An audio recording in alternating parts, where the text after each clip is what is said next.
Priatelia, vítajte pri ďalšom videu, v ktorom si vysvetlíme, čo je to CRM systém a ako funguje. Pre tých z vás, ktorí doposiaľ CRM systém nepoužívali, tak len skrátke vysvetlím, čo to znamená. CRM je teda skrátka troch anglických slov, Customer Relationship Management, čo v preklade do slovenčiny znamená systém riadenia vzťahov so zákazníkom. Typicky sa teda jedná o nejakú prehľadnú databázu a zoznam vašich vlastných klientov a potenciálnych zákazníkov, na ktorých máte kontakty a ku ktorým viete priradiť rôzne ďalšie údaje, ktoré si neskôr v tomto videu ukážeme.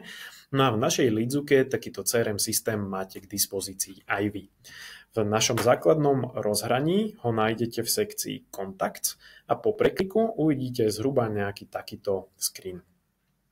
A takto vyzerá naše vlastné CRM-ko. Poďme si teda bližšie možno predstaviť, aké jednotlivé súčasti tu môžete nájsť.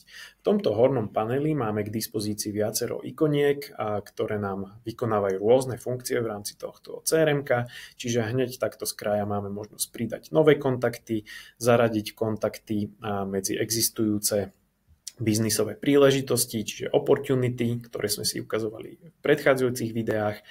Taktiež odtiaľto vieme spustiť automatizácie, vieme hromadne poslať z tohto miesta SMS-ky, e-maily, a kontakty si vieme označkovať cez rôzne tagy, taktiež tie tagy vieme odtiaľto hromadne odstrániť. Ako odstrániť aj kontakty samotné. A ďalej vieme odtiaľto požiadať hromadne o recenzie. Kontakty vieme exportovať a zároveň importovať, takže ak ste doposiaľ využívali nejaké vlastné excelovské tabulky alebo ste mali kontakty uložené v iných nástrojoch, v e-mailových agentoch a tak ďalej, tuto cez toto dôležité tlačidlo si viete svoju vlastnú databázu veľmi jednoducho importovať aj do Leadzuky. A ďalej môžeme editovať alebo pridávať firemné údaje k zákazníkom, či poslať hromadné WhatsAppové správy, alebo kontakty zlúčiť v prípade, že jeden človek má u nás duplicitné záznamy. Tak, to je základný prehľad. Ďalej pod ním máme možnosti filtrácie kontaktov alebo zobrazenia stĺpcov. A v tomto vyhľadávacom poli si veľmi jednoducho môžeme nájsť priamo konkrétny kontakt, ktorý nás zaujíma. Takže pre účely tohto dema si nájdem samého seba. Keď do záznamu kontaktu vojdeme, vyzerá to zhruba takto. Záznam je rozdelený na pomyselné tri časti. Táto ľavá, stredná a pravá. Poďme si teraz ukázať, čo v jednotlivých častiach nájdeme. Takže v tejto ľavej časti máme základné údaje k nášmu zákazníkovi, čiže meno, priezvisko, e-mail, telefónne číslo a ďalšie doplnkové veci ako dátum narodenia, zdroj kontaktu, typ kontaktu, či je to lead alebo zákazník. Ďalej si tu vieme pridať biznisové info, to znamená z akej firmy je, na akej adrese sídli, akú má web stránku, časovú zónu a ďalšie veci. A ďalej máme k dispozícii tzv. Custom fieldy. My sme si v jednom videu ukazovali custom values, vlastné hodnoty, ale toto je príklad custom fieldu, čiže nejakého vlastného poľa, ktoré si môžem vytvoriť a ktoré pre náš biznis dôležité je. My ako marketingová agentúra sa zaujímame typicky o informácie ako marketingový rozpočet, či vôbec pre nás je lead relevantný a či ho vieme vlastne obslúžiť, a počet zamestnancov, prípadne nejaké ďalšie veci. Takže takéto custom fieldy si v CRM-ku môžete vytvoriť aj vy. Viete ich následne napríklad preniesť do formulárov, ktoré máte na webe a keď to človek vyplní, automaticky sa vám tieto dáta natiahnu priamo tu. Ďalej tu máme k dispozícii tagy, čiže nejaké značky, ktorými si viete svoj kontakt označkovať. V našom prípade tu máme zatiaľ nadefinovaný tag marketingové stredy, čo je zrovna offlineové podujatie, ktoré pravidelne na mesačnej báze organizujeme pre verejnosť. No a ak nám z tohto podujatia príde nejaký lead, tak ho automatizovane vieme označiť týmto tagom. Týmto spôsobom si viete osegmentovať kontakty podľa svojej biznisovej logiky. Ďalej vieme kontakt priradiť do automatizácie, vieme z neho vytvoriť nejakú potenciálnu príležitosť pre náš biznis a zaradiť ho do nášho pipelineu, ktoré sme si už tiež ukazovali v predchádzajúcom videu.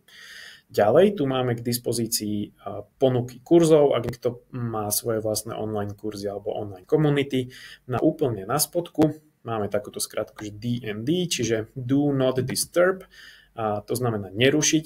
No a v prípade, že sa vám nejaký kontakt napríklad unsubscribe z vášho e-mailu alebo prejaví nezáujem ďalej dostávať vaše SMS správy alebo telefonáty, tak systém to tu automatizovane zaznačí. Prípadne, ak vám to niekto povie offlineovo, tak to manuálne viete zaznačiť aj vy. V tejto strednej časti máme kompletné komunikačné stredisko zo všetkých komunikačných kanálov, čiže SMS-ky, WhatsAppy, e-maily, môžu tu byť ďalej potom aj Facebook Messenger a Instagram Direct Messages. Ja sám so sebou pre účely tohto dema nemám vytvorenú Facebookovú a Instagramovú komunikáciu, ale ak vám klient napíše cez tieto kanály, tak automaticky sa k záznamu pridajú aj ďalšie dve možnosti.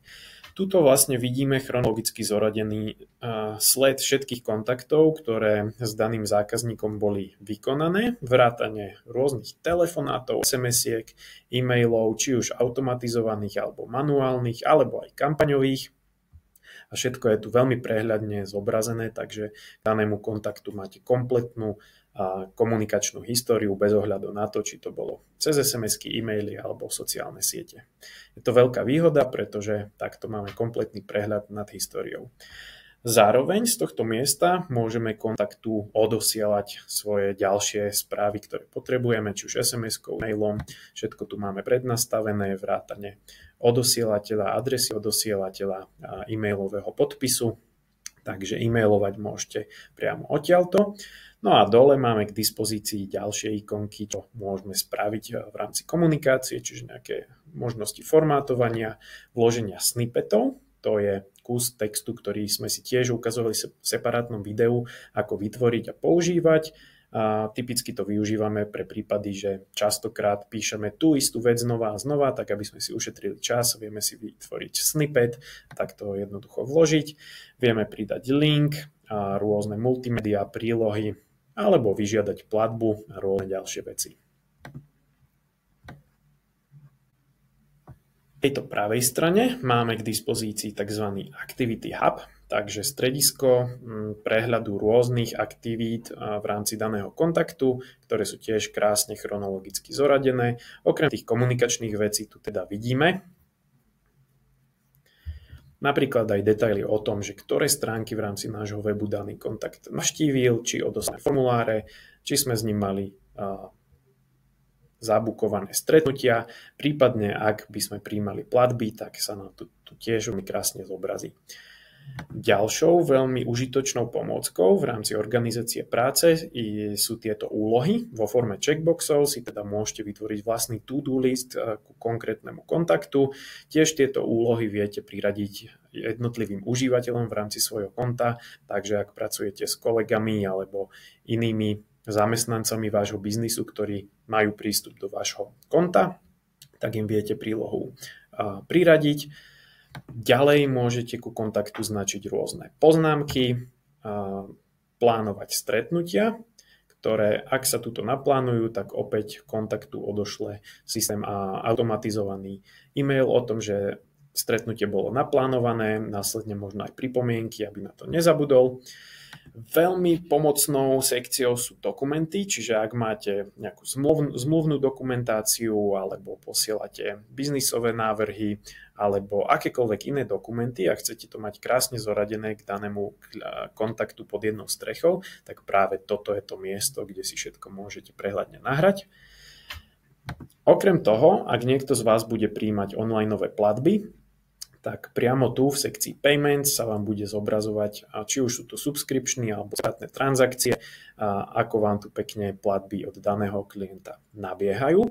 No a v poslednom prípade si môžeme ešte priradiť ku kontaktu rôzne asociácie v rámci ďalších funkcionalít nášho systému.